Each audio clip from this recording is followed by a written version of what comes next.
시간 우리와 함께 합심하여 참회의 기도를 드리심으로 주일 예배 주님 앞에 드립니다.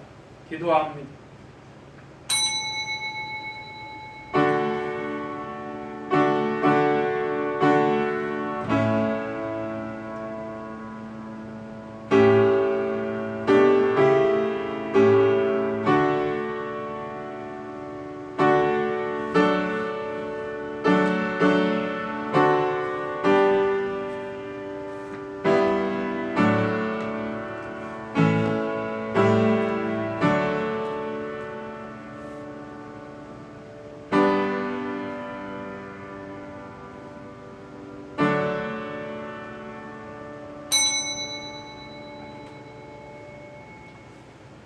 하나님이여, 내 속에 정한 마음을 창조하시고 내 안에 정직한 영을 새롭게 하소서.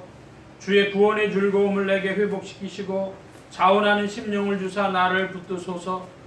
하나님이여, 나의 구원에 하나님이여, 하나님의 구하시는 제사는 상한 심령이라. 하나님이여, 상하고 통회하는 마음을 주께서 멸시치 아니하시리이다. 아멘. 긍휼이 풍성하신 아버지 하나님, 오직 주의 은혜 가운데 한 주일을 살았습니다.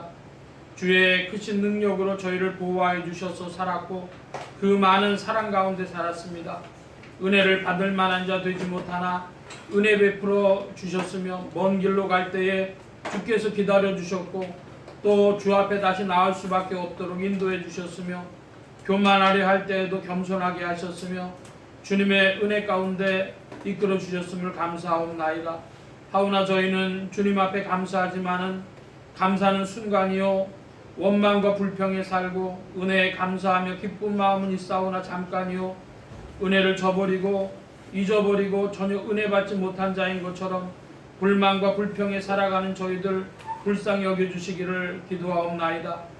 그 크신 은혜에 감사할 때도 있지만은 원망할 때가 더 많았고, 전혀 하나님의 사랑을 모르는 자인 것처럼 시리와 낙담에 빠져 많은 사람에게 불평하며 또 나도 괴롭고 많은 사람을 괴롭히며 사는 이 모든 행위와 불신앙적인 소행을 용서하시고 불쌍히 여겨주시옵소서.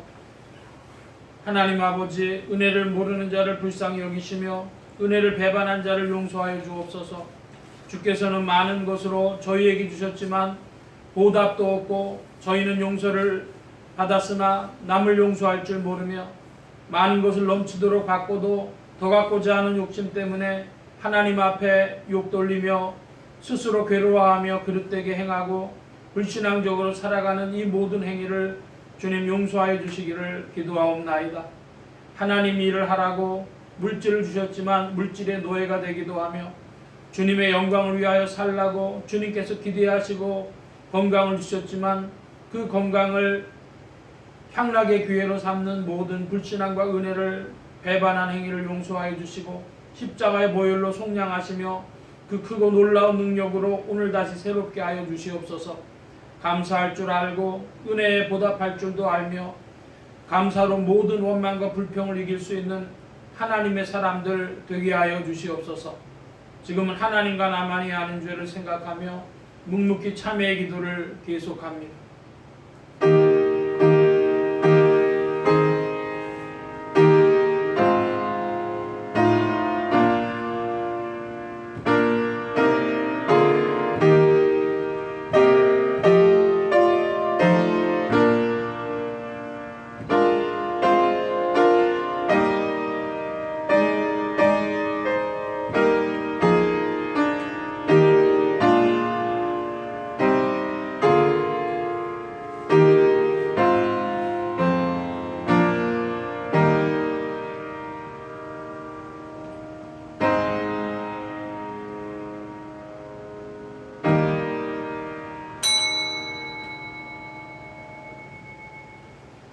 그리스도의 사랑이 우리를 강권하시는도다.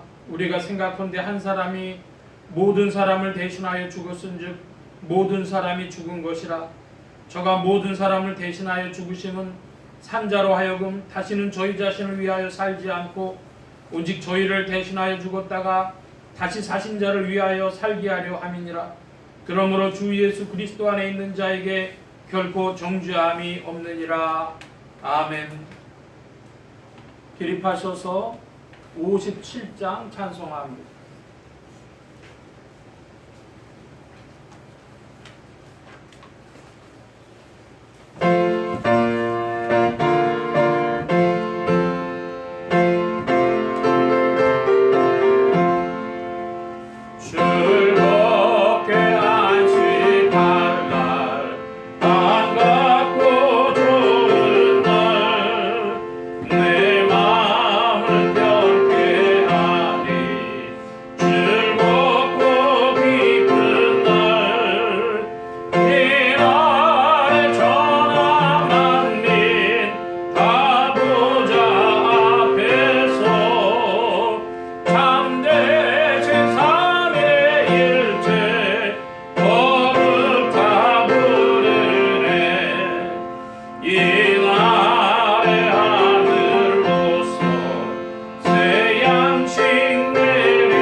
성시교도 교동문 51번 함께 교독합니다.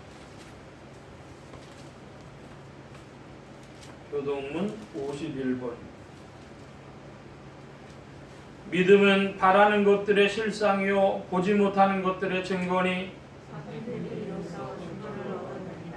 믿음으로 모든 세계가 하나님의 말씀으로 지어진 줄을 우리가 아나니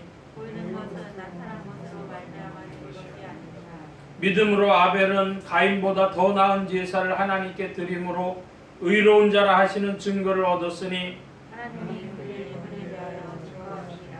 하고 그것으나 그 믿음으로 오히려 말하느니라. 믿음으로 에녹은 죽음을 보지 않고 옮기었으니 하나님이 저를 옮기심으로 다시 보이지 아니하니라. 저는 옮기기 전에 하나님을 기쁘시게 하는 자라 하는 증거를 받았느니라. 믿음이 없이는 기쁘시게 못하나니 하나님께 나아가는 자는 반드시 그가 계신 것과 또한 그가 자기를 선택할 때에 선주시는 있음을 믿어야 하느니라. 아멘. 사도신경으로 우리의 신앙을 고백합니다.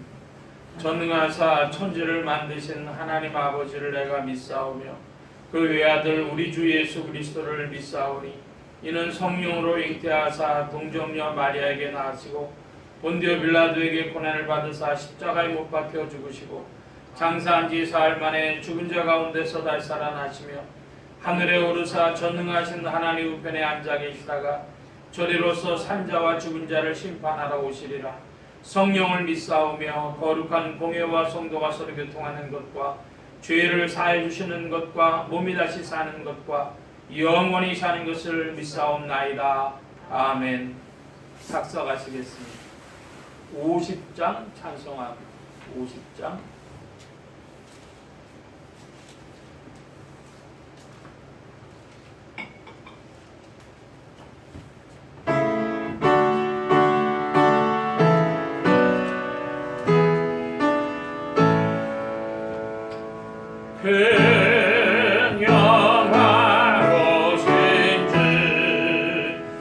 이곳에 오셔서 이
감도를 지키며 예 성도들 같이 주 찬송하다가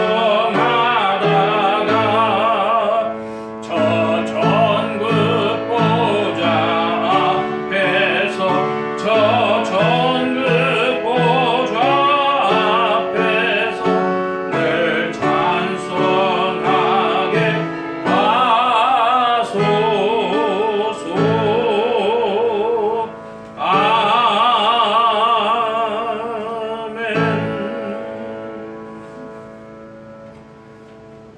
55장 찬송 55장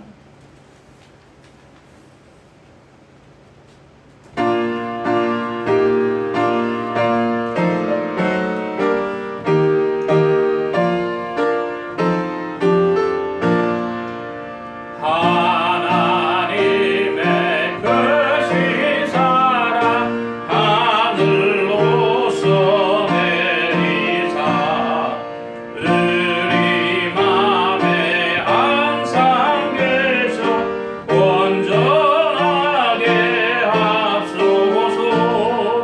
나의 죄는 자비하사 사랑 무한하시니 두려워서 떠는 자를 구원하여 주소서. 전능하신 아버지여 주의 능력 주시고 우리 맘에 임하셔서 떠나가지 맙소서. 주께 영광 항상 돌려 천사처럼 섬기며 주의 사랑 감격으로 찬송하게 하소서. 우리들이 거듭나서 흠이 없게 하시고 주의 크신 구원받아 온전하게 하소서. 영광에서 영광으로 천국까지 이르러 크신 사랑 감격하여 경배하게 하소서. 아멘.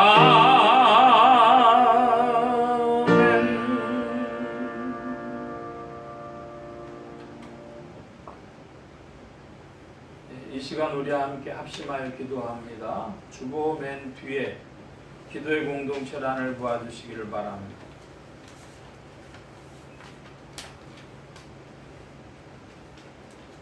중동 선교를 위해서 기도합니다.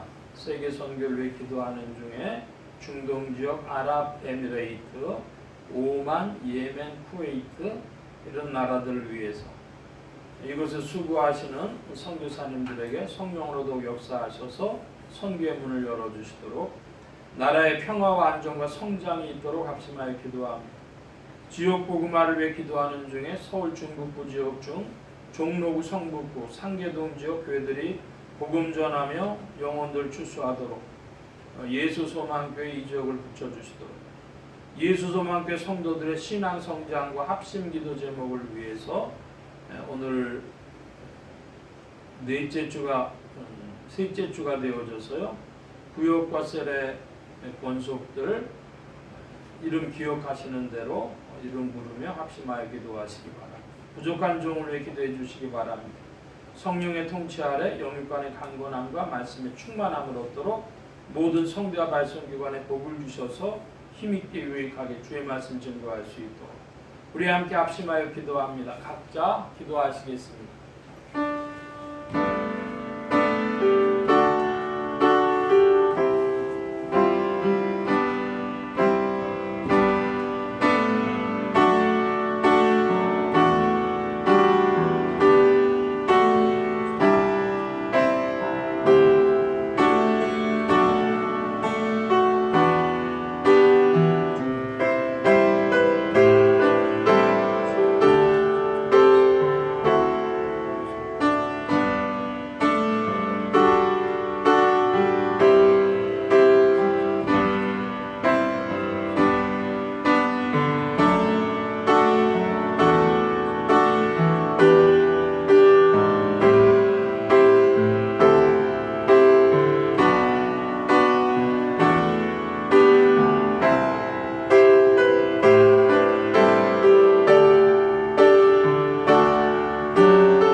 만복의 근원 되신 하나님 감사합니다. 함께해 주셔서 오늘도 주님의 사랑 가운데 만물을 붙드시며 운행하시고 섭리 가운데 주의 나라로 통치하시며 이끄시는 줄 믿습니다.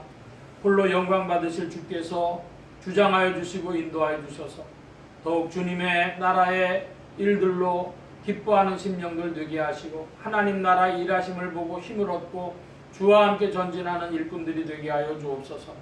온 교회와 성도들 위해 주의 은혜를 베풀어 주실 때에 주님의 나라의 즐거움으로 심령 속에 기쁨과 소망과 감사가 더욱 있게 하여 주옵시고 오늘도 주님의 부르심 안에 전진할 때에 특별히 세계 선교를 위하여 기도합니다. 아버지 하나님 중동 선교를 위하여 수고하는 선교사님들 기억하여 주시고 성령께서 문 여시며 역사해 주셔서 주님의 나라로 돌아오는 영혼들 주께서도 부르시고 주님의 나라를 나타내어 주옵소서. 주님 함께해 주셔서 이제 2022년도 저물어가는 때가 되었습니다. 이때 우리의 믿음이 주님 안에 새로워지게 하시고 소망으로 충만하여지도록 인도하여 주시옵소서. 주님 함께하여 주셔서 이 나라에도 주님의 은혜로도 함께하여 주심으로 세계 선교를 감당할 만한 한국교회가 되게 하시고 이 사명 감당하도록 이 대한민국에도 또 주께서 부강함을 허락하여 주시고 평화를 허락하여 주셔서 힘있게 주의 나라를 위하여 쓰임받을 수 있도록 인도하여 주시옵소서. 주님 함께하여 주셔서 온 교회들 가운데 주님의 역사 나타내어 주시고 특별히 한국교회가 복음 위에 더욱 세워지도록 주장하시며 인도하여 주시옵소서. 주께서 사랑하여 주셔서 예수 소망교회 성도들이 심령을 모두어 주님을 더욱 찬양하며 의지하게 하시고 이 예배 시종에도 주의 영으로 역사하여 주시옵소서. 의지하올 때 예수 그리스도의 이름으로 기도하옵나이다. 아멘.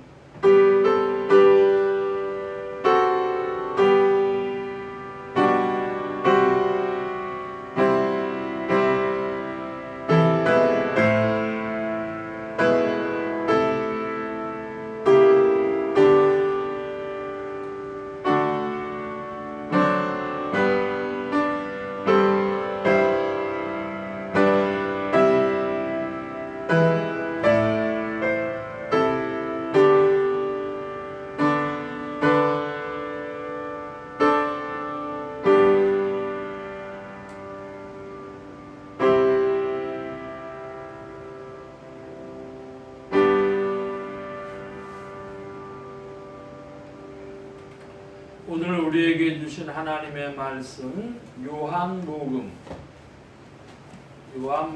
제11장 1절부터 16절까지의 말씀 중에서 5절로부터 16절까지의 말씀 함께 교독합니다. 신약의 165면 무렵입니다. 요한복음 제11장 5절로 16절 예수께서 본래 마르다와 그 동생과 나사로를 사랑하시더니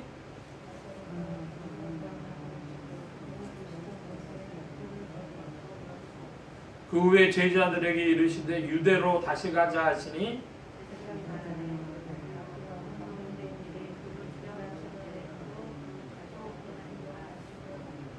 예수께서 대답하시되 낮이 12시가 아니냐 사람이 낮에 다니면 이 세상의 빛을 보므로 실족하지 아니하고 이 말씀을 하신 후에 또 가라사대 우리 친구 나사로가 잠들었도다. 그러나 내가 깨우러 가노라. 예수는 그의 죽음을 가리켜 말씀하신 것과 저희는 잠들어 쉬는 것을 가리켜 말씀하심인 줄 생각하는지라.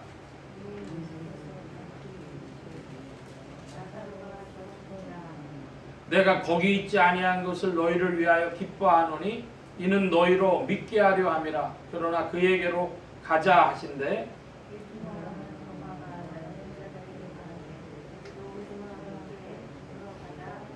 아멘. 찬송합니다. 344장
기도합니다. 만복의 근원 되신 하나님 감사합니다. 함께하여 주셔서 오늘도 주의 복된 날 하늘문 활짝 여시며 심령의 문들 또한 활짝 열어주옵소서. 열린 문을 따라 주의 말씀이 심령들 중에 찾아가 영혼을 밝히는 빛이요 인생에 나아갈 바른 길이요 영혼을 위한 참된 양식이 되게 하여 주옵소서. 부족한 것 십자가 뒤로 감춰주시며 성령의 두루마기로 입혀주옵소서. 말하는 이과 듣는 게 복주신 바라오며 의지하올 때에 예수 그리스도의 이름으로 기도하옵나이다. 아멘.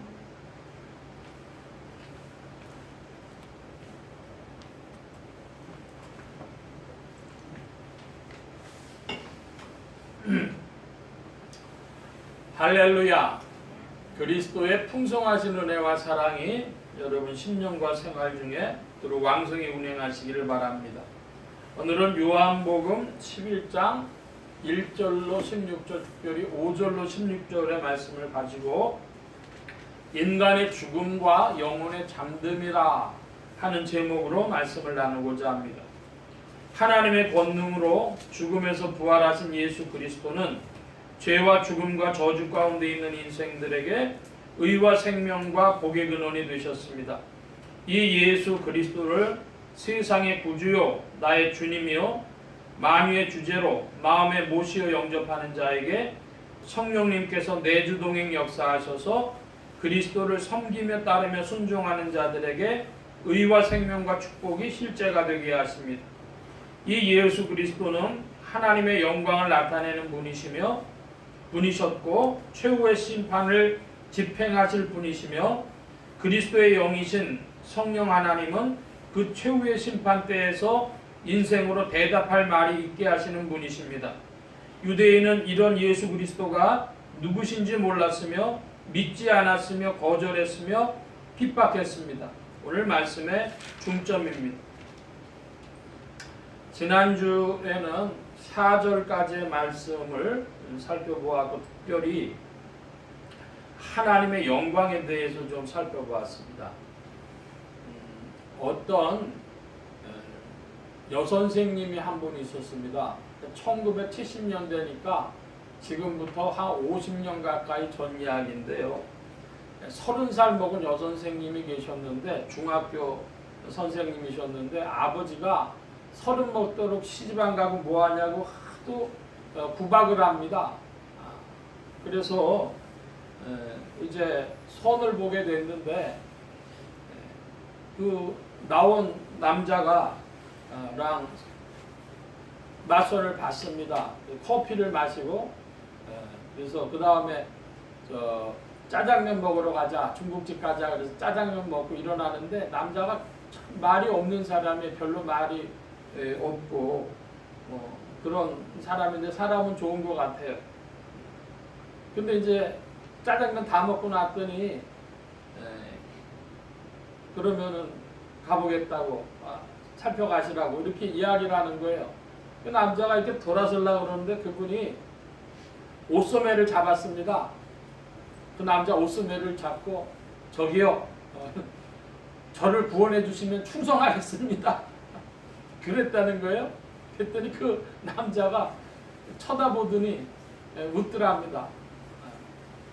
한참 쳐다보더니 웃고 그래서 결혼했는데 이 이야기를 하시면 이 예화를 말씀드리면 우리 그 자매님들은요 별로 기분이 안 좋으신 것 같더라고요. 제가 이 예화를 몇 번 했는데 별로들 안 좋아하시는 것 같아요. 아마 구원해 주시면 충성하겠습니다가 좀 안 어울리는 것 같은데 근데 사실은요 그 무뚝뚝한 그 남자가 구원받은 거죠.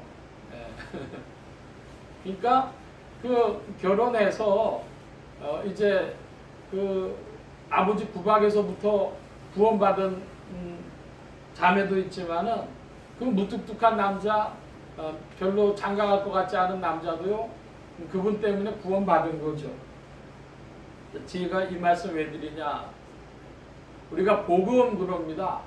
복음 여러분 복음 복된 소식 복된 소리 굿뉴스 영어로 굿뉴스 좋은 소식 그게 뭡니까? 한마디로 말하면 인간편에서 복음이란 아이고 살았다, 구원받았다, 이런 게 굿뉴스입니다. 사업가한테는요, 사업이 막 지금 어려운 처지인데요, 돈이 없어요.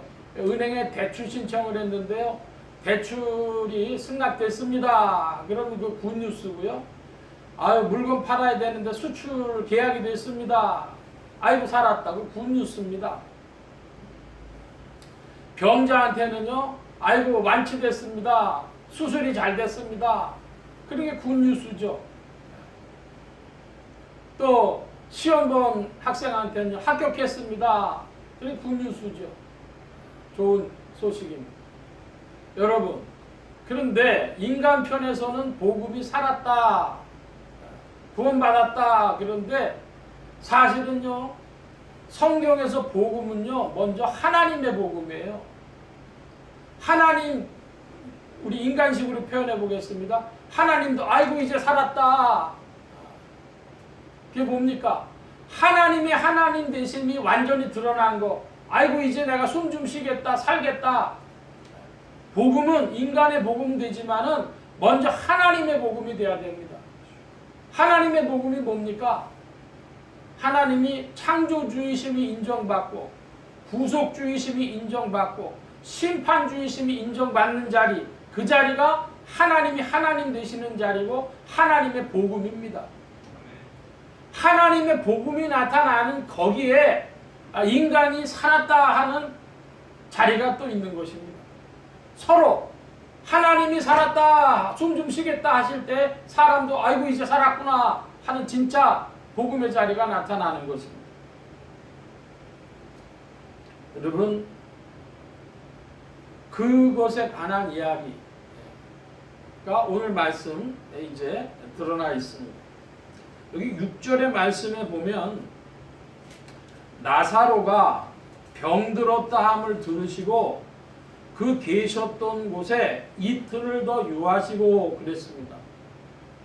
나사로가 병들었다는 이야기를 예수님이 들으셨는데 참 그 마르다와 동생 나사로를 사랑하셨습니다. 예수님이. 그런데 왜 병들었다는데 빨리 가서 능력 있으신 주님이 고쳐주시지 않고 이틀 동안 더 유하셨을까요? 그 이틀 동안 유하신 이유가 뭘까요? 이틀 동안 유하신 이유를 조금 옹골하게 표현하면은 병을 고쳐주지 아니하시겠다고 거부하신 그리스도십니다. 병 안 고쳐주겠다 이렇게 거부하신 거예요. 더 강하게 표현하면요, 나사로 죽으라고 냅두신 겁니다. 그게 예수님의 이틀을 더 유하신 이유죠. 그러니까 이 지금 예수님이 이틀 더 유하셨다고 하는 것이 성경 본문을 읽는 사람들한테 충격이 돼야 돼요. 왜 이틀을 더 유하셨어? 사랑하는 자들인데? 이게 이제 이 본문에서 충격이 안 되면 본문이 말씀을 안 해요. 왜 이틀을 더 유하셨을까? 병 고치기를 거부하신 그리스도. 더 강하게 말하면 죽으라고 내버려 두신 그리스도. 근데 사실은요, 이게 하나님의 영광을 드러내기 위함이라고 1절에서 4절을 얘기했잖아요. 생사를 가르시는 하나님이심을 나타내시려고 지금 예수님이 그러신 겁니다. 병 고친다고 하는 것은 기사와 표적이죠. 그걸 보고 기적이라 그럽니다. 예수님은 기적을 베푸시는 분 이상이라고 하는 것을 나타내기 위해서 지금 이렇게 하신 것입니다. 자, 7절입니다. 7절 여러분 읽어주시기 바랍니다. 7절 시작. 예, 7절에 보니까 유대가 나와요. 여러분, 유대가 어디입니까? 유대가 어디냐 그러면 예수님이 예루살렘에서 사람들하고 막 논쟁을 하고 싸우고 미사일 퍼붓고 하던 거기가 유대 땅이고 유대고, 또 이 나사로가 사는 곳도 마르다와 나사로가 이 병든 나사로가 사는 베다니도 유대 땅이에요. 예수님 거기서 멀지 않은 곳에 계셨어요. 거기도 유대 땅입니다. 자, 우리로 치자면 어디냐 그러면 여기 상계동이 있습니다. 상계동 옆에 도봉동이 있고 그 옆에 방학동도 있어요.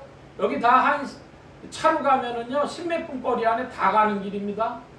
예수님이 계셨던 곳이 예를 들면 방학동이고 또 이 마리아하고 나사로가 마르다와 나사로가 사는 베다니는 도봉동이고 그리고 예루살렘은 상계동이고 그런 정도 거리 안에 있어요. 다 유대 땅이에요. 근데 예수님이 이제 다시 유대로 가자 이렇게 얘기하십니다. 이건 뭔 얘기를 하는 거냐? 이거는 공간상의 유대 땅을 이야기하는 게 아닙니다. 예수님이 언급하신 유대 땅은 불신앙의 땅이고 불신앙 그 이상의 땅을 말합니다. 자, 무슨 말이냐? 유대란 어떤 땅이냐? 그러면 유대는 하나님과 천사를 구별할 줄 모르는 땅입니다. 자, 우리 사도행전을 한번 보겠습니다. 신약의 198면을 가겠습니다. 조금 더 넘어가면 198면. 사도행전 7장으로 가셔서 30절로부터 36절까지 먼저 저와 여러분이 읽어보는데 천천히 좀 읽어보겠습니다. 제가 30절을 먼저 읽습니다. 40년이 참에 천사가 시내산 광야 가시나무 떨기 불꽃 가운데서 그에게 보이거늘 모세가 이방령을 보고 이 여기 알아보려고 가까이 가니 주의 손이 있어.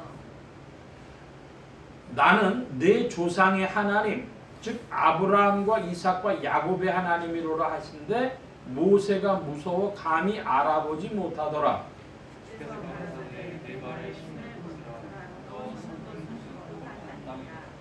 내 백성이 애굽에서 괴로움 받음을 내가 정령히 보고 그 탄식하는 소리를 듣고 저희를 구원하려고 내려왔노니 시방 내가 너를 애굽으로 보내리라 하시니라.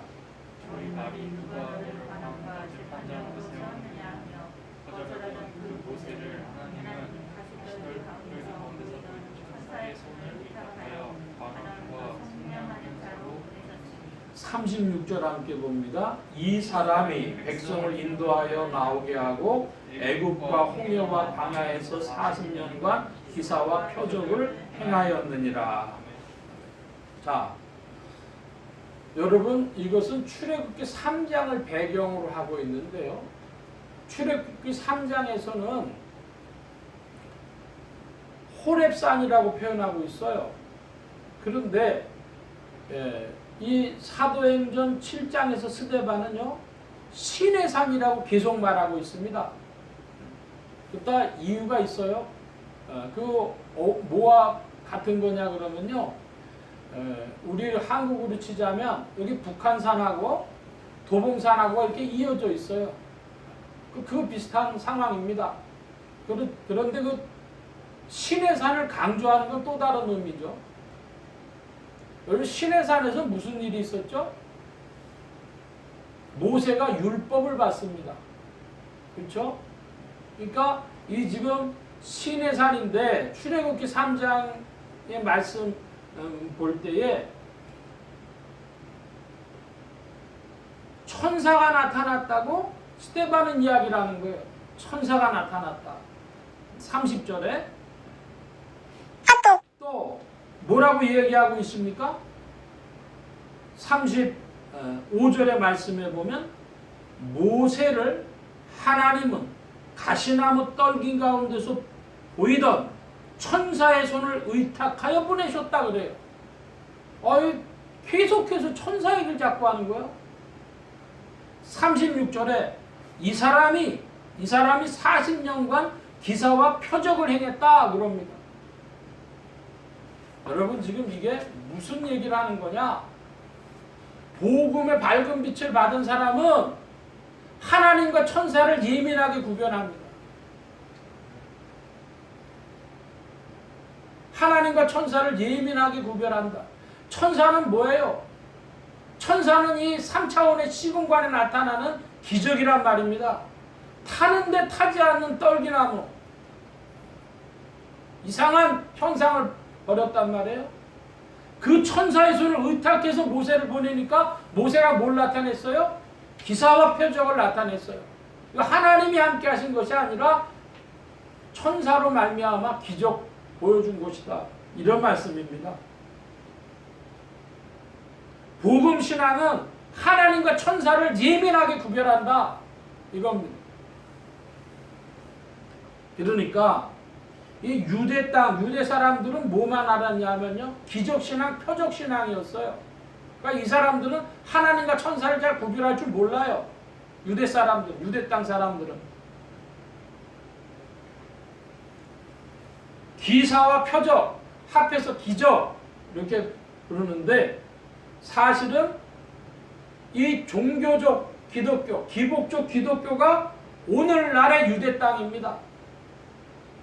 그럼 기복이라는 게 뭐예요? 건강과 돈과 성공과 성취와 이런 삶에 필요한 것들을 구합니다. 근데 그게 신앙의 거의 중심적인 자리에 들어가 있는 것. 그게 기복신앙이지. 이거 한국식으로 어떻게 표현되어 왔는지 아십니까? 무슨 문제든지 기도하면 응답받습니다. 전도합시다. 이거 외치는 기독교가 오늘날 유대 땅이다, 이런 말씀이에요. 좀 충격이 될런지 모르겠습니다. 현역 기자인데요. 종교 담당 전문 기자라고 있어요. 오늘 현역의 기자인데 이분이 자기가 어렸을 때, 중학생 됐을 때 아버지가 돌아가셨어요. 아버지가 병들어가지고 있을 때 자기가 친구 따라 교회를 갔습니다. 갔더니 교회에서 무슨 일이든지 구하면 하나님 응답해 주신다 그래갖고 간절히 기도했어요. 석 달을 기도했는데 아버지가 돌아가시는 거예요. 자기 충격을 받았습니다. 기도하면 하나님 응답하신다는데 내가 그렇게 기도했는데 왜 하나님 응답 안 해주셨을까? 그래서 지금도 그 사람은 예수 믿는 사람도 아니고 안 믿는 사람도 아니에요. 그 교회 다닐 때 그 말씀이 자기한테 찾아왔는데 근데 그건 아닌 것 같아. 기도하고 응답받고 전도하는 거 그건 아닌 것 같아. 자기 느끼는 거예요. 그래서 기독교인인 사람도 아니고 아닌 사람도 아니에요.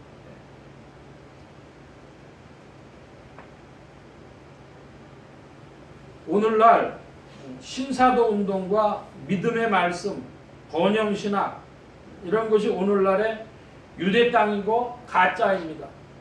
제가 지난주 그 말씀 드렸더니 잘들 이해가 안 되시는 것 같습니다. 대구에 가면 팔공산이라는 산이 있어요. 대구 팔공산에 갓바위라고 그 큰 물상이 만들어져 있습니다. 그 갓바위 부처님한테 절하면 영험이 있다 그래가지고 수험생들 부모들이 많이 가고 또 환자들 가족들이 많이 가서 치성드리고 또 사업 안 된 사람들 부도나고 막 이렇게 어려워지는 사람들 가서 기도하면은 영험하다 그래가지고요. 오르고 내려가는 사람 때문에 발길이 끊이지 않는다는 것입니다. 대구 팔공산 갓바위.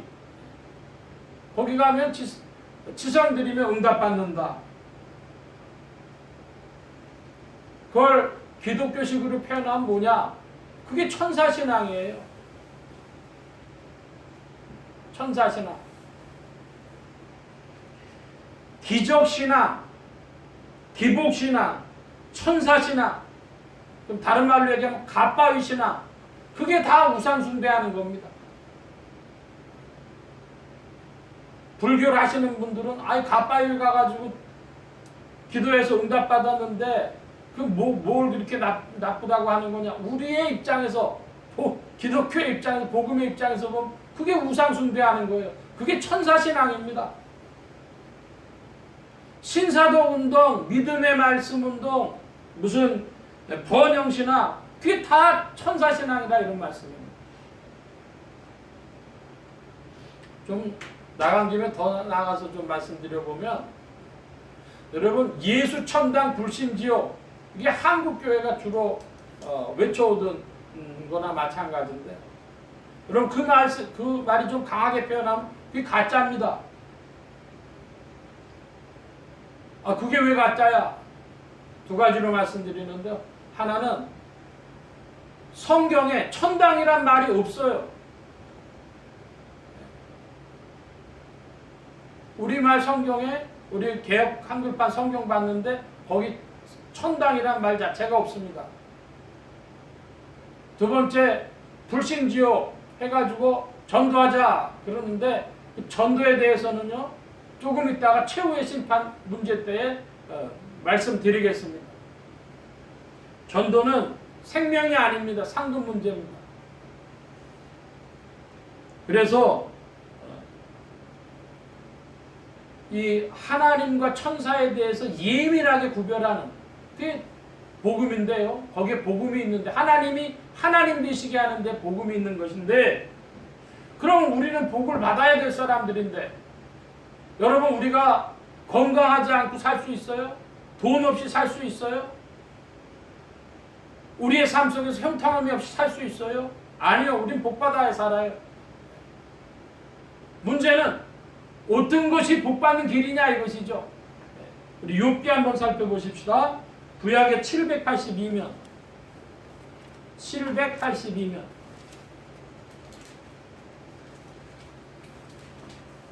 복받는 길 782면 욥기 22장 22절 말씀,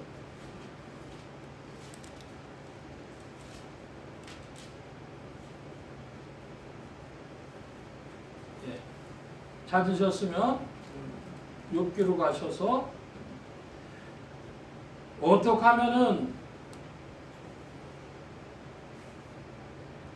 우리가 복을 받을 수 있을까? 21절을요 우리 다 함께 큰 소리로 보겠습니다. 너는 하나님과 화목하고 평안하라. 그리하면 복이 내게 임하리라. 아멘. 그럼 우리가 어떻게 하면 복을 받는다고요? 하나님과 화목하고 평안하면 복을 받습니다. 그러니까 하나님의 마음이 시원케, 하나님이 아이고 이제 숨쉴만하다, 내가 창조주와 구속주와 심판주로 다 인정받았구나, 그런 자리에 가면 거기에서 복이 임한다고. 여러분 복 받는 비결이 분명히 있습니다. 하나님이 아이고 이제 숨쉴만하다, 내가 다 하나님으로 진짜 인정받는구나 하는 그 자리로 가면, 사람들이 그렇게 하면 하나님 복 받는다 이것입니다. 자, 그러면 복 받지 못하는 거, 하나님의 징계를 받고 진노를 받고 저주를 받게 된 길이 어디냐? 골로새서 3장입니다. 신약의 327면, 신약의 327면 골로새서 3장 1절로 6절까지 말씀, 제가 먼저 1절을 봅니다. 천천히 보겠습니다. 그러므로 너희가 그리스도와 함께 다시 살리심을 받았으면 위의 것을 찾으라. 거기는 그리스도께서 하나님 우편에 앉아 계시느니라. 이는 너희가 죽었고 너희 생명이 그리스도와 함께 하나님 안에 감추었음이니라.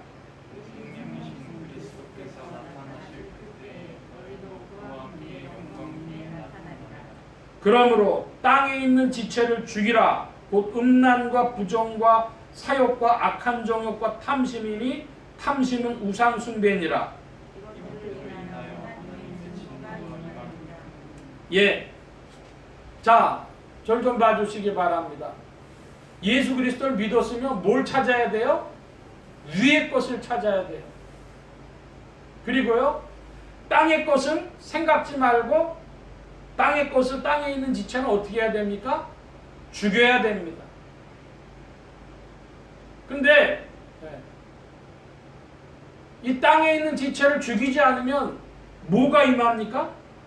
6절에 하나님의 진노가 임하느니라. 이제 거기서 모순이 발생하겠죠. 그리스도를 믿었다고 하는데 땅에 있는 지체를 죽이질 않아요. 거기에 신앙에 문제가 있는 것입니다. 그리스도를 믿었으면 위의 것을 찾아야 되는데 하나님의 진노를 일으키면서도 자기가 복받을 줄 생각하는 거예요. 그런데 그 방식이 뭐냐? 방식이 열심히 기도합니다. 그러면 어떻게 되겠어요? 그런데 능력이 나타나요. 문제가 풀려요. 그럼 어떻게 되겠어요? 예수 믿고 사람은 안 좋은데 저 사람 돈 잘 벌어, 건강해. 그럼 어떻게 되겠어요, 그게?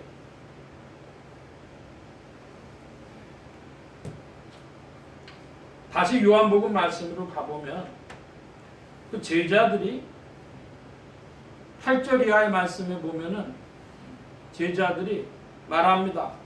라삐여, 방금도 유대인들이 돌로 치려 하였는데 또 그리로 가시려 하나이까? 그러니까 유대인들이 거부한 얘기만 지금 제자들은 알고 있어요. 그러니까 제자들이 이해하는 유대 땅은 불신앙과 거절의 땅일 뿐입니다. 근데 주님이 다른 말씀 하십니다. 9절 10절입니다. 자, 9절 봅니다. 여러분 10절 봐주시기 바랍니다. 예수께서 대답하시되 낮이 12시가 아니냐? 사람이 낮에 다니면 이 세상의 빛을 보므로 실족하지 아니하고 예, 밤에 다니면 실족하지만 낮에 다니면 세상에 빛이 있으면 실족하지 않는다 그래요. 그리스도를 말씀하는 거죠. 이거 좀 이상합니다, 이야기가. 왜 유대 땅 다시 가려고 하십니까? 나 가야 돼. 그렇게 대답하시면 되는데 갑자기 이상한 말씀을 하셔요. 여러분 성경을 볼 때에 이 성경의 이 흉돌과 모순들이 여러분의 눈에 띄기를 축복합니다. 이거 왜 지금 주님 이상한 얘기를 왜 자꾸 하실까요? 그러면서 이제 하시는 말씀이 11절부터 14절까지 다시 한번 봅니다. 제가 10절, 11절 봅니다. 이 말씀을 하신 후에 또 가라사대 우리 친구 나사로가 잠들었도다. 그러나 내가 깨우러 가노라. 예수는 그의 죽음을 가리켜 말씀하신 것이나 저희는 잠들어 쉬는 것을 가리켜 말씀하신 줄 생각하는지라. 예. 자, 절 좀 봐주시기 바랍니다. 여러분 인생에 중요하게 생각을 하고 답을 얻지 못하는 거, 산다는 게 뭐고 죽는다는 게 뭐냐, 수십 년을 생각하고 수백 권의 책을 봐도 답이 다 나오지를 않습니다. 제가 지난주에 조명섭이라고 하는 젊은 가수가 남인수 선생의 인생의 귀향지라고 하는 그런 노래를 다시 부른 이야기를 말씀드렸는데요. 거기는 뭐냐면 빈손으로 왔다 빈손으로 가는 인생의 귀향지가 어디냐? 사랑하고 혹은 헤어지고 혹은 행복하고 불행하고 혹은 부귀한 높은 사람이든 아닌 사람이든 도대체 이렇게 살다 가는데 그 빈손으로 왔다 빈손으로 가는 그 종착역은 알 길도 없다. 사는 게 뭔지 잘 모르겠다는 거예요. 인생의 의미를 잘 모르겠다는 겁니다. 또 여러분 죽는다고 하는 것은 무엇일까요? 그 죽는다는 것에 대해서 사람들이 연구했는데요. KBS 다큐 노년 책을 들다 하는 프로그램인데요. 2021년 11월 26일 날 딱 한 1년 전쯤에 방송한 프로인데요. 야, 저는요 그 다큐를 보고요 큰 감동을 받았습니다. 독서 모임입니다. 독서 모임. 그 이름이 메멘토 모리라고 하는 죽음을 생각하라 하는 독서 모임인데 2003년부터 시작해가지고 2021년 11월 달까지 20년 가까이 동안에 200여 권의 죽음에 관한 책만 읽었다는 거예요. 응? 죽음에 관한 책. 제목이 이렇게 거기 200회 모인 목록이 쭉 있더라고요. 읽은 책들의 목록이 쭉 있는데 그 중에 하나가 나는 오늘 시체를 보러 간다 뭐 이런 것도 있고요. 뭐 이야기가 많아요. 서울 종로구에서 이렇게 노인들이 모였는데요. 지금 그 모인 분들의 평균 나이가 보니까 80세요. 80세 후반 분들이더라고요. 할머니 한 분이요. 87세라고 나왔으니까 올해 뭐 88세쯤 되셨을지 모르겠어요. 살아계시면은. 근데 그분이 이야기를 하시는데 그 옆에 분도 또 85세, 6세 이런 분들도 이야기를 하시고. 그러니까 20년 전부터 모였으니까 그분들이 언제 때부터 모였다는 거예요? 대략 한갑 지나고부터 지금까지 20년 동안 죽음에 대해서 생각하는데요. 그 답이 죽는다는 게 무슨 의미인지 답이 잘 안 나는 거죠. 여러분 산다는 게 뭐고 죽는다는 게 뭡니까?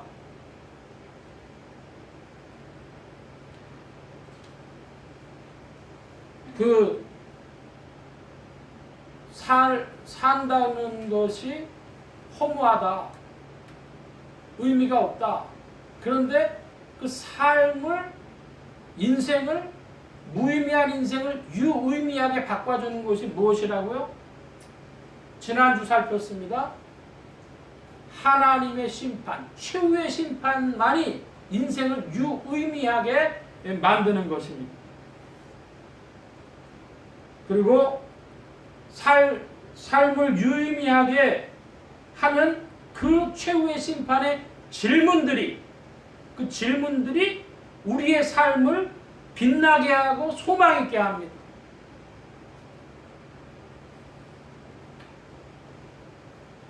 예수님이 나사로가 잠들었다 그래. 깨우러 간다 이럽니다. 여러분 인생의 죽음이라고 하는 것은요. 영혼과 육신이 함께 있다가 영혼과 육신이 분리되면 죽음이잖아요. 그 죽은 영혼은 낙원이나 음부에 거하는데 그건 마치요. 사람이 꿈속에서 잠자는 거하고 잠자면서 꿈꾸는 거하고 큰 차이가 없어요.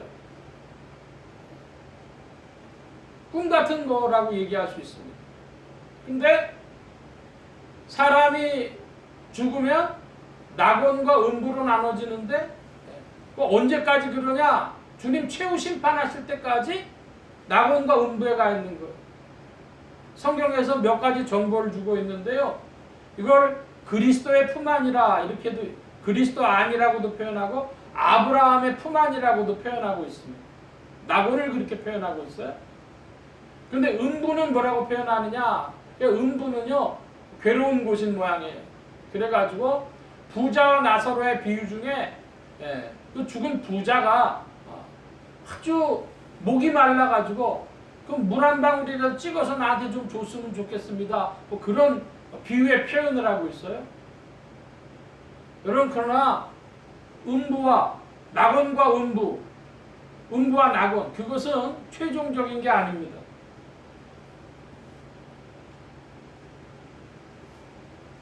세상에 먼저 살다간 이들은 낙원과 음부에서 있겠지만 오늘 살아있는 사람들 포함해서 마지막 날 살고 간 모든 인류에 대한 마지막 심판이 최후의 심판, 크고 흰 보좌의 심판입니다.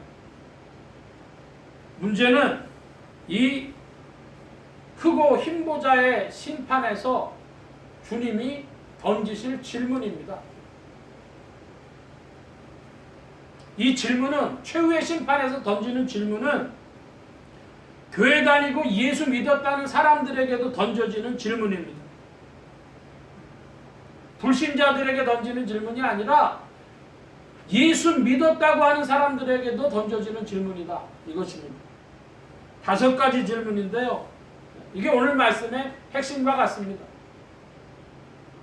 첫 번째 질문은 내가 주님을 사랑했느냐 하는 질문입니다. 내가 주님을 사랑했느냐. 주님을 사랑했기 때문에 순교도 하고 사명 감당하고 충성하고 주의 몸된 교회를 섬기고 하는 거죠. 주님을 사랑했느냐. 자, 여러분, 그러니까 주님을 사랑했느냐에 대한 가장 강력한 대답이 뭐야 되겠어요? 예, 제가 주님 때문에 목숨을 내놨습니다. 순교했습니다. 그 가장 강력한 대답이 되겠죠. 여러분, 그래서요, 이 살아서 순교하는 그런 은혜는 아무나 받는 게 아니에요. 강력한 믿음의 소유자들에게 주어지는 것이죠. 두 번째는 얼마나 죄를 애통하고 변화됐느냐. 그래서 성령의 열매를 맺도록 전진했느냐 하는 질문입니다. 얼마나 자신의 영혼을 소중히 알고 성령 안에서 성장하고 열매를 맺었는가. 바로 그 질문이죠. 최후의 심판에서 던져질 질문은 사실은 한 문장으로 얘기할 수 있는데요. 하나님을 사랑하고 네 이웃을 내 몸과 같이 사랑했느냐 하는 그 질문과 같은 거예요. 여러분, 이웃을 사랑하려면 뭐부터 사랑해야 돼요? 자기 자신부터 사랑해야 돼요. 하나님 사랑하고 너 사랑하고 이웃 사랑했느냐? 그 질문을 아실 텐데, 첫째로 하나님 사랑했느냐? 둘째로 내 영혼을 소중하게 알고 사랑했느냐? 그 질문 아실 거라는 거예요. 그러니까 죄악된 인생들이요, 뭐부터 바뀌어져야 되겠습니까? 예수 그리스도 안에서 죄의 용서함을 받은 인생들이 이제 또다시 죄를 범한다는 것 때문에 애통하는데요. 그래서 3세기 때까지 기독교인들은요, 세례받는 것을요, 자기 죽는 날 받으려고 끝까지 미뤘어요. 콘스탄티누스라고 하는 그 4세기의 로마 황제는요, 자기 옆에 항상 그 목회자를 동반하고 다녔습니다. 자기 바로 죽기 전에 세례받으려고. 자기 하도 죄 짓는 일이 많으니까. 여러분, 영혼이 주님이 우리에게 질문하는 것, 그리스도 예수 안에서 질문하는 것은요, 네가 죄에 대해서 얼마나 애통했느냐 하는 것입니다. 근데 예수 믿고도 죄에 대해서 뻔뻔한 인생들이 있어요. 고린도전서 5장 말씀 보면은 찾지 않습니다만, 고린도전서 5장에 보면 니네가 이방인들보다도 더 죄악되구나 하는 말씀이 나와요. 그런 자들 왜 교회에서 내쫓지 않냐? 이런 말씀이 나옵니다. 그러니까 두 번째 질문은 죄에 대해서 얼마나 애통했느냐 하는 거예요. 세 번째는요, 얼마나 사람을 용서하고 주님 닮아갔느냐 하는 질문입니다.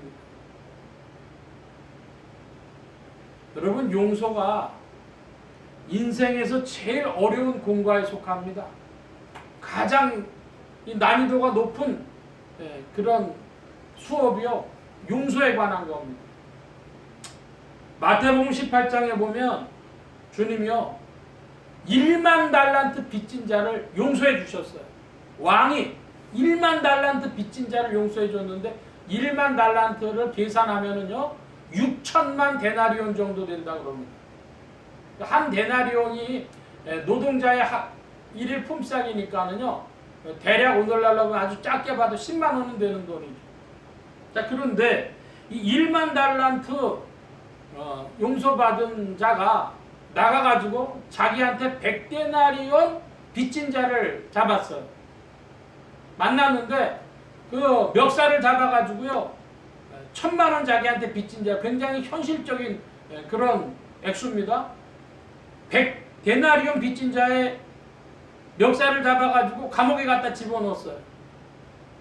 그랬더니 우리는 일사부재리로 끝난 것 같은데 왕이요, 야, 너 다시 감옥에 들어가. 홀이라도 받기 전에 나올 수 없어. 그 이야기 왜 하실까요? 용서받은 자, 주님의 그 큰 용서를 받은 자, 용서에 마땅하다는 그 용서가 인생의 가장 큰 공과입니다. 네 번째 질문이 얼마나 이웃을 섬겼냐 하는 질문입니다. 너 얼마나 이웃 사랑했니? 얼마나 이웃 구제하고 돕고 도와주고 섬겼니? 그 질문 아십니다. 그래서 야고보서 1장에 보니까 참된 경고는 그랬어요. 고아와 과부를 환난 중에 돌아보며 자, 이제 5번째 질문인데요. 5번째 질문은 얼마나 사람에 대한 의리를 지켰는가 하는 겁니다. 의리를 지켰는가. 성경에 보면 요압이라는 인물이 나와요. 그 요압이라고 하는 인물이 나오는데 요압은 지키지 말아야 될 의리는 지키고 지켜야 될 의리는 지키지 않은 자의 대표가 이 요압입니다. 어땠냐? 그러면 우리아의 아내와 간통을 저지른 다윗의 사주를 받고 우리아를 죽음으로 내몰라는 그 명령을 이행한 자예요. 지키지 말아야 될 의리는 지켰어. 그런데 이제 다윗 시대에 사울 왕국이 급격히 사라지질 않고 7년 동안 존속을 했는데요. 이 통일왕국으로 가는 과정에 사울 왕국의 이스보셋의 장군이었던 군대 장관이었던 아브넬이 다윗에게 투항하러 왔습니다. 그러니까 이걸 빨리 끝나려고 하면 이제 그 아브넬을 다윗이 받아주고 그래서 그 세력들을 다 받아주고 해서 빨리 통일왕국으로 가야 됐는데 다윗은 이 아브넬을 환영했는데 요압은 자기 개인적인 원한 때문에 동생을 죽였다고 그래가지고 그래서 그 왕의 명령을 무시하고 아브넬을 죽여요. 그러니까 왕명을 어기고 했으니까요 다윗이 얼마나 화가 났겠어요. 그래서 그 한 번 기억을 해뒀는데 두 번째 명령을 또 어깁니다. 이게 뭐냐 그랬더니 압살롬이라고 하는 다윗의 아들이 반란을 일으켰는데 야 생포해서 꼭 데려와라. 그렇게 명해가지고 생포할 수 있는 환경이 조성이 됐어요. 나뭇가지에 머리가 이렇게 묶여가지고 이제 생포만 하면 되는데요. 이 요압이 압살롬 자기 다윗의 아들 왕자를 살리라고 하는 명령을 어기고 죽입니다. 압살롬. 이 두 가지 때문에 다윗이 이제 이 요압에 대해서 신뢰도가 엄청 떨어졌어요. 그래서 사무엘하 20장에 보면은 세바라고 하는 자가 반란을 일으켰는데 이때에 이제 아마사라고 하는 사람을 군대 장관으로 다윗이 삼으려고 하니까 자기의 군권을 뺏길까봐 아마사를 요압이 죽입니다. 자기 편인 줄 알고 이게 와가지고 이제 진압하러 세바 반란을 진압하러 갑시다 하는데 찔러 죽이는 거예요. 그러니까 한마디로 얘기해서 주군의 말을 거역한 장군, 주군의 말을 말 안 듣는 신하, 그게 요압이었는데요. 아마 요압은 자기의 권세가 더 커졌으면 주군이라도 죽일 수 있었을 겁니다. 즉 다윗이라도 죽일 수 있었을 거예요. 그러니까 다윗이 솔로몬한테 특별히 말을 합니다. 유언을 남겨요. 그래서 요압이 이제 솔로몬이 등극을 하면서 요압이 어디로 피했냐 그러면 성막에 들어가가지고 제단 뿔을 잡았습니다. 성막 들어가서 제단 뿔을 잡았다는 것은요, 하나님께 의지했고, 니네들이 날 죽일 수 있느냐도 될 수 있죠. 그랬더니 솔로몬이 어떻게 했냐 그러면 분하야라고 하는 사람한테 야, 성막에 들어가서 제단 뿔을 잡았을지라도 끌어내서 죽여. 그래서 요압을 끌어내 죽이는 거예요. 한마디로 어떤 사람이냐 하면요, 자기보다 힘 센 사람,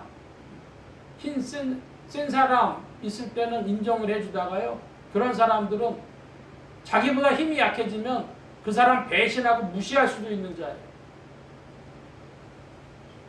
얼마나 사람에 대한 의리를 지켰느냐. 이제 전에 자기가 모셨던 분이요, 자기를 도와줬던 분이요, 그런 분들이 오히려 힘이 없게 돼서 늙었어요. 그럴 때 의리 있는 자는 어떻게 돼요? 의리 있는 자는 가가지고 돕고 받들고 봉양하고 하죠. 그러니까 부모 봉양하는 것도 마찬가지입니다. 의리에 속하는 거예요. 부모님이 날 도와줄 때는 했는데 부모님 힘 없을 때 안 도와주는 거. 자기 힘 없어졌다고. 그럼 무시하는 자식들을 불효자라고 하지 않습니까? 5가지 질문입니다. 주님을 사랑했는가? 얼마나 죄를 애통했는가? 그리고 얼마나 사람을 용서했는가? 얼마나 이웃을 도왔는가? 얼마나 의리를 지켰는가? 그 질문이 최후의 심판대 앞에서 던져질 질문들입니다. 믿는 신자들한테도 던져지는 질문입니다. 아까 그 전도 문제를 말씀드렸는데요. 자, 여러분 고린도전서 9장을 한번 좀 봐주시기 바랍니다. 고린도전서 9장 273면 무렵에 3년 4년 무렵에 고린도전서 9장 27절 말씀, 여러분 찾으셨으면 좀 큰 소리로 봐주시기 바랍니다. 27절 시작.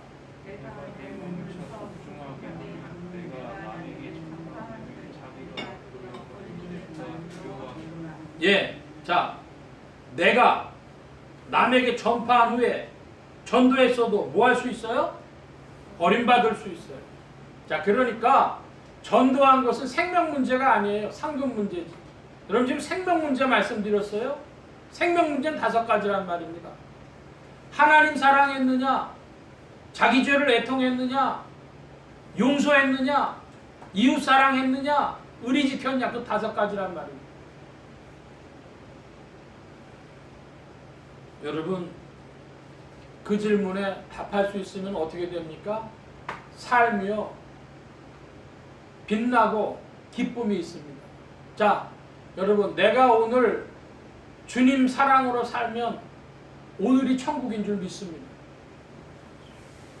내가 죄를 애통하면서 하나님 앞에서 시원한 마음을 얻은 것, 그것이 오늘 천국 살고 있는 겁니다. 죄를 하나님 앞에 자복함으로 말미암아 찾아온 평안, 그 천국이에요. 여러분 내가 용서함으로 말미암아 심령에 얻은 평화, 그 천국 살고 있는 겁니다. 오늘 내가 오늘 이웃을 사랑함으로 말미암아 살아가는 것, 기뻐하는 것, 그거 천국 살고 있는 겁니다. 살아서 벌써 천국 맛보고 있는 겁니다. 여러분 내가 어려워도 의리 지키고 배신하지 않고 살았으면 그거 천국 살고 있는 겁니다. 시저라고 하는 로마의 황제가 이제 그 테러를 당해서 죽게 됩니다. 그랬더니 맨 마지막에 한 말이 뭐예요? 브루토스, 너마저도 그랬다는 거잖아요. 믿었던 브루투스가 시저를, 케사르를 배신했어요. 그랬더니 단테의 신곡이라고 하는 데는 지옥의 밑바닥에 가 있는 자가 누구라 그래요? 브루투스라고. 그 배신이라고 하는 게 그와 같은 거죠. 오늘날 그러므로 지옥 사는 사람들이 있어요. 어떤 자들이 오늘날 지옥 사는 자들이냐? 그리스도의 남은 고난의 때 핍박과 고난에서 도망친 신앙자, 또 지옥 사는 겁니다. 마지막 최후의 심판대에서 할 말이 없는 자입니다. 도망친 신앙자. 두 번째는 계명을 어기고도 심령이 뻔뻔한 자, 양심에 화인 맞은 자. 그리고 셋째로 스스로 복수하고 보복하고 용서하지 못하는 자. 여러분, 스스로 복수하고 보복하는 거 하나님의 일을 침해하는 겁니다.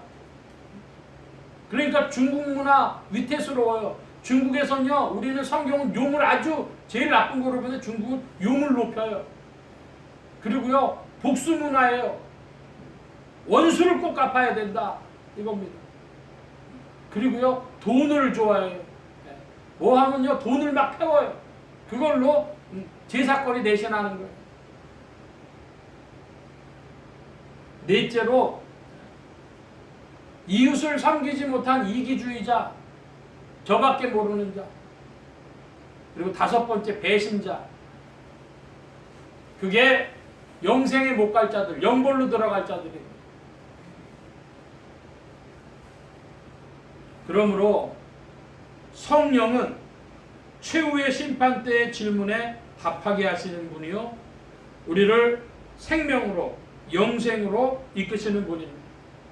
여러분, 영분별 하는데 뭐가 영분별이냐? 성령의 일하심과 천사의 일함을 구별할 줄 알아야 되는데, 성령의 일함은 무엇이냐? 최후의 심판대에서 답하게 하시는 분이십니다.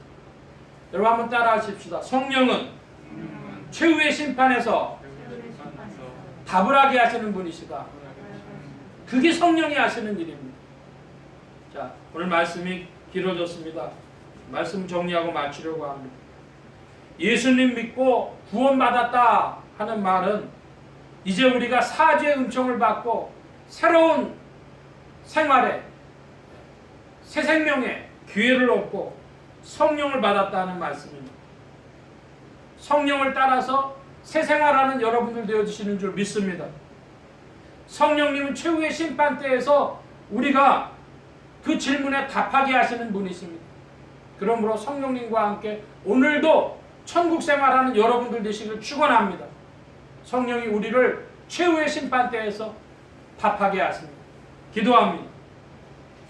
만복의 근원 되신 하나님, 함께하여 주셔서 주의 일하심이 오늘도 우리에게 새로워 그리스도 예수께 받은 이 사죄 은총의 확신과 기쁨을 가지고 오직 성령님을 따라 순종하며 나아감으로 최후의 심판대에서 대답할 말이 있는 인생들이 되어지도록 역사하시고, 오늘도 그 빛을 가지고 삶의 찬란함을, 또한 천국 생활을 하는 그런 인생들 되어지도록 역사하여 주시옵소서. 오늘 우리의 삶이 성령 안에서 의미가 있도록 역사하여 주시옵소서. 돌보심에 도우실 줄 믿사오고 감사하며 의지하올 때 예수 그리스도의 이름으로 기도하옵나이다. 아멘. 찬송합니다. 348장 찬송하며 봉헌합니다.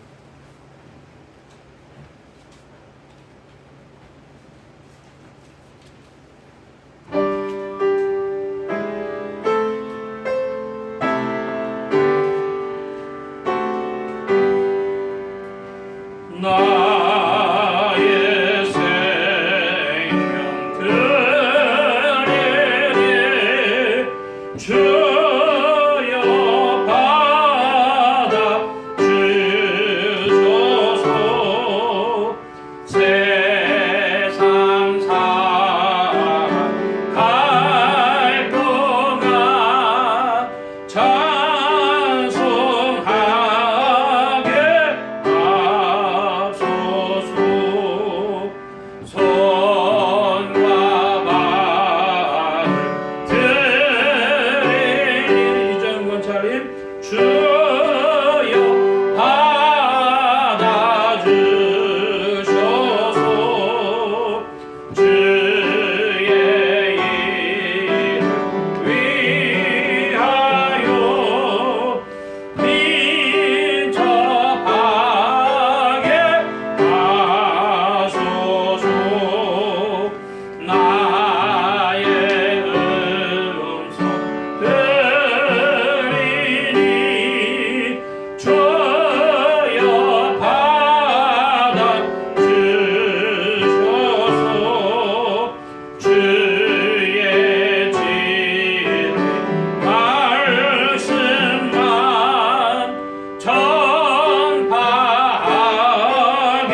함께 기도합니다. 각자 받으신 말씀 붙잡고 기도하시고 성령님 한 주간 인도하여 주옵소서 기도하시기 바랍니다.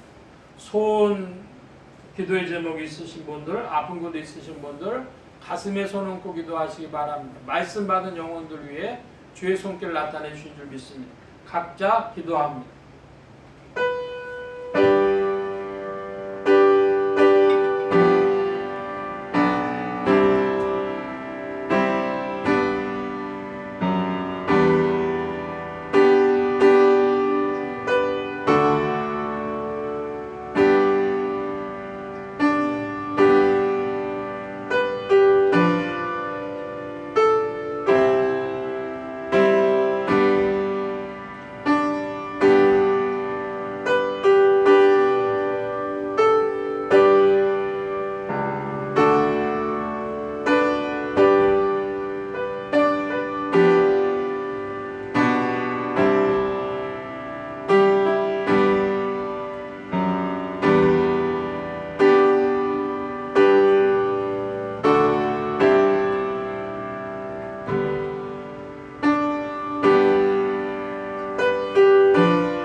만복의 근원 되신 하나님 감사합니다. 오늘도 사랑하심을 입은 무리들 불러 모아주시고 겸손히 주님을 찬양하며 의지하게 하시고 주의 것 구별하여 예물 바치는 손길로 나오게 하셨사오니 여호와 이레 하나님 영광 받으시며 이 예물이 쓰여지는 곳마다 하나님의 의가 선포되어지며 하나님의 나라가 확장되게 하여 주옵소서. 온 교회와 성도들로 인하여 주님 영광 받으시며 예수 소망 교회와 온 성도들과 부족한 종을 통하여서 영광 받으시며 은혜로 후히 베풀어 주옵소서. 감사하며 의지하올 때 예수 그리스도의 이름으로 기도하옵나이다. 아멘. 교회 소식 전해드리겠습니다. 올 연말은 좀 독특한데요. 돌아오는 주일이 12월 25일입니다. 그래서 성탄절이기도 하고 또 주일이기도 한데요. 성탄 예배로 우리가 드립니다. 성탄 예배를 드리고 성찬식이 있고 그리고 우리 선물 교환도 있고요. 또 공동 식사도 있습니다. 그래서 성탄절에 우리가 선물 교환하는데 한 3,000에서 5,000원 정도 사이로 우리 선물들 준비하셔가지고 교환하는 그런 시간 갖고 우리 공동 식사는 우리 평소에 많이들 자원해서 준비들 하시는데요. 이렇게 준비들 하셔서 함께 공동 식사하는 시간을 갖겠습니다. 그리고 1월 그 다음 주에가 1월 1일입니다. 1월 1일이 또 주일이라 2023년 1월 1일 예배 때는 송구영신 예배를 드리지 않고 2023년 1월 1일 신년 예배를 드리겠습니다. 그래서 이렇게 하시고 1월 2일부터 4일까지 월화수 3일은 신년 집회를 갖는데요. 디모데 전서 강해로 신년 집회를 갖겠습니다. 기억하시고 돌아오는 주일 성탄 예배 때 많이들 참석해 주시기를 바랍니다. 다른 광고의 말씀 없고 귀립하셔서 448장 찬송 1절 합니다. 448장 찬송 1절.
이제는 우리 주 예수 그리스도의 무한하신 은혜와 하나님 아버지의 극진하신 사랑하심과 성령님의 내주교통 역사 충만케 하심이 최후의 심판을 기억하며 성령 안에서 대답할 것을 예비하며 또한 오늘의 삶이 그 대답들로 인하여 찬란하게 빛나며 의미를 가지며 또한 오늘도 그 품 안에서 천국 생활하기를 사모하는 이 자리에 모인 모든 무리들 머리머리 위에 온라인 예배로 참석하는 심령들 머리머리 위에 이들의 가정과 직장과 생업과 학업과 모든 출입과 만남과 건강 위에 이제로부터 늘 함께 계실지어다.